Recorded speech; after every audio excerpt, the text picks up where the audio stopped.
প্রিয় দর্শক, আপনারা দেখছেন STSP নিউজ বাংলা। আমি আপনাদের সঙ্গে রাজীব।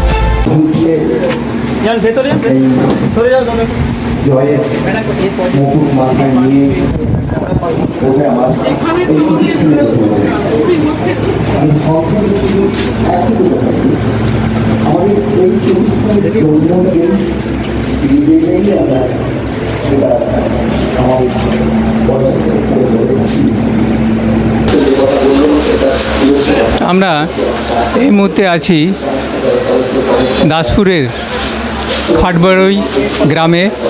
এখানে চলেছে স্বেচ্ছায় রক্তদান শিবির। 50-এরও বেশি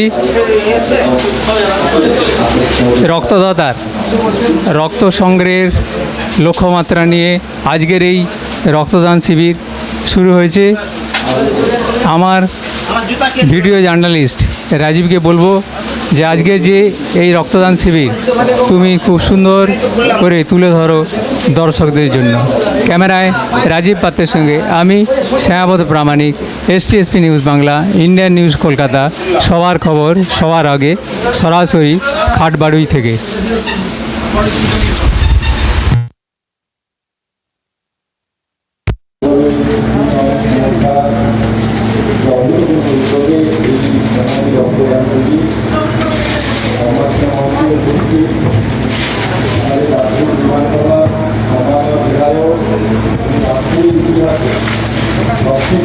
আমরা এই মুহূর্তে আছি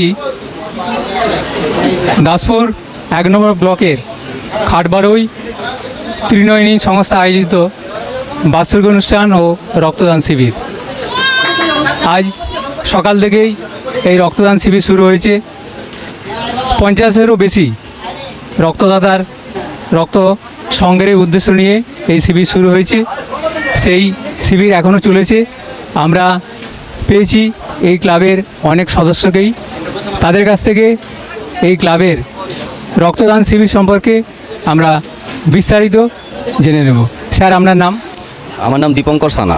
আপনি এই ক্লাবের সঙ্গে যুক্ত আছেন? আমি ক্লাবের সঙ্গে যুক্ত আছি, আমি ক্লাবের সদস্য। আপনারা এই রক্তদান শিবিরের আয়োজন করেছেন কেন? আমাদের রক্তদান শিবিরের আয়োজন এটা 1 বছর বা 2 বছর নয়। এর যদি আমরা ইতিহাস একটু দেখতে চাই, যখন আমরা হয়তো ছোট ছিলাম তখনও পর্যন্ত আমাদের যারা অনেকেই ছিলেন গুণীজন, বিশেষ করে দুজনের নাম অবশ্যই বলবো এই মুহূর্তে, যদি না বলি সেটা আমাদের কাছে খুবই খারাপ ব্যাপার হবে, যারা আমাদের মধ্যে নেই।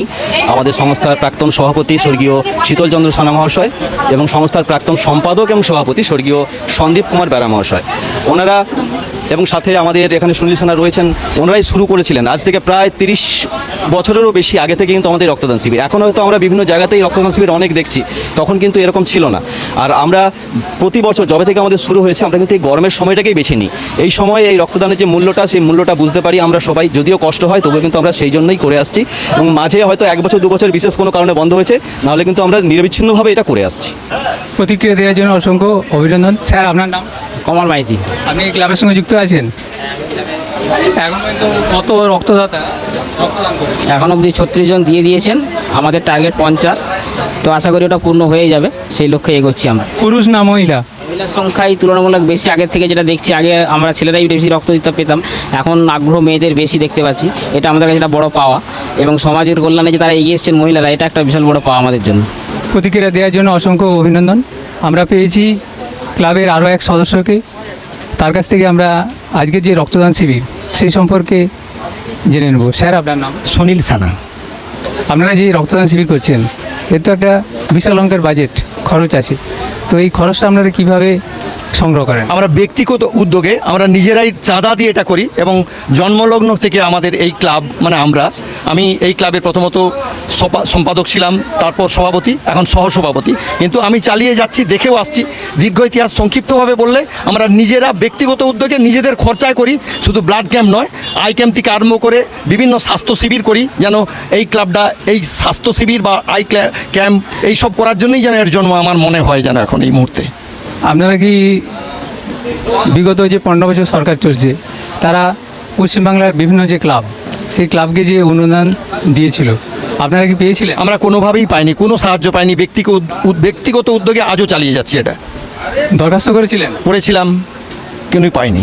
কারণ এখানে যে প্রধান নিগম এখন বিধায়ক যিনি এসেছিলেন, মাননীয় তপন দত্ত মহাশয়, ওনাকেও বলেছি কথাটা যে আমার ক্লাব এই পরিস্থিতিতে আছে। আমরা যদিও পাইনি, কিন্তু আমাদের কিছু মানুষ নিজেরা পয়সা দিয়ে, এটা সেদিনও করেছিলাম, চালিয়ে যাচ্ছি, আজও চালিয়ে যাচ্ছি। শুধু ব্লাড ডোনেশন ক্যাম্প নয়, বিভিন্ন স্বাস্থ্য শিবির, আই ক্যাম্প থেকে আরম্ভ করে আজ বিগত 20-25 বছর ধরে এইভাবে চলছে। সাহায্য সহযোগিতা তেমন পাইনি, হয়তো পেলে আমরা এই ডিস্ট্রিক্টে আমরাই বোধহয় প্রথম সারিতে থাকতাম আমার মনে হয়। 15 বছরের যে সরকার, আমি যে আপনাকে প্রশ্ন করেছি, এর আগের যে বিধায়ক ছিলেন মমতা ভূঁইয়া, এবং এখানে যে আজকে মনে হয় এসছিলেন আপনাদের প্রধান, নাম কি? প্রশান্ত হর। তো বিধায়ক এবং প্রধান এই ক্লাবকে যাতে সুন্দরভাবে এই ক্লাব চলতে পারে, তো তার জন্য কি কোনো সহযোগিতা আপনাদের করার জন্য এগিয়ে আসেননি? এইরকম ধরনের কোনো সহযোগিতা আমরা পাইনি। এই ক্লাব কি রাজনীতির শিকার হলো? আমি দুঃখের সঙ্গেই ওই জন্য বক্তব্যটা রেখেছিলাম সব্যসাচী উপন্যাসে শরৎচন্দ্র চট্টোপাধ্যায়ের সেই গল্পের উপন্যাস থেকে, যে তুমি দেশের জন্য এত করিয়াছে বলিয়াই কি এ দেশের খেয়া তরি তোমাকে বহিতে অক্ষম, সাঁতার দিয়া পদ্মা পার হইতে হয়। এই ক্লাবটা যেন ঠিক সেই রকমই অবস্থায় রয়ে গেছে, কোনো সাহায্য সহযোগিতা পাইনি। আশা করছি, আমিও তপনবাবুর কাছে আবেদন রেখেছি এই ক্লাবের হয়ে, যাতে করে আমরা সাহায্য সহযোগিতা পাই। তপনবাবু আমাদেরকে কথা দিয়েছেন সাহায্য সহযোগিতা করবে এই রকম উদ্যোগ যদি থাকে, এবং আমিও আশা রাখছি, আশাবাদী, জানি না কোথায় ঠেকবে। প্রতিক্রিয়া দেওয়ার জন্য অসংখ্য অভিনন্দন। আমরা সুনীল গঙ্গোপাধ্যায়ের একটা কবিতা ছিল, কেউ কথা দিয়ে কথা রাখেনি। তো আজকের যে বিধায়ক নির্বাচিত বিজেপি দলের যিনি বিধায়ক তপন দত্ত, এবারে বিপুল ভোটে জয়লাভ করেছে। তো তিনি মাইক ধরে এখানে বলে গেলেন যে এই ক্লাবকে যাতে যে কোনো প্রকার সহযোগিতা করা যায় তিনি করবেন। তো আমি আবার সেই বলি, সুনীল গঙ্গোপাধ্যায় যে কবিতা লিখেছিলেন, কেউ কথা দিয়ে কথা রাখেনি, তিনি রাখবেন কি না সেটা আগামী দিনের প্রশ্ন। আপনারা সেটা দেখার জন্য অপেক্ষায় রইলাম, এবং এই ক্লাব যাতে আরও বৃহত্তর আকার ধারণ করে তাকিয়ে রইলাম। ক্যামেরায় রাজীব পাত্রের সঙ্গে আমি শ্যামবত প্রামাণিক, STSP নিউজ বাংলা, সবার খবর সবার আগে, সরাসরি খাটবাড়ি থেকে।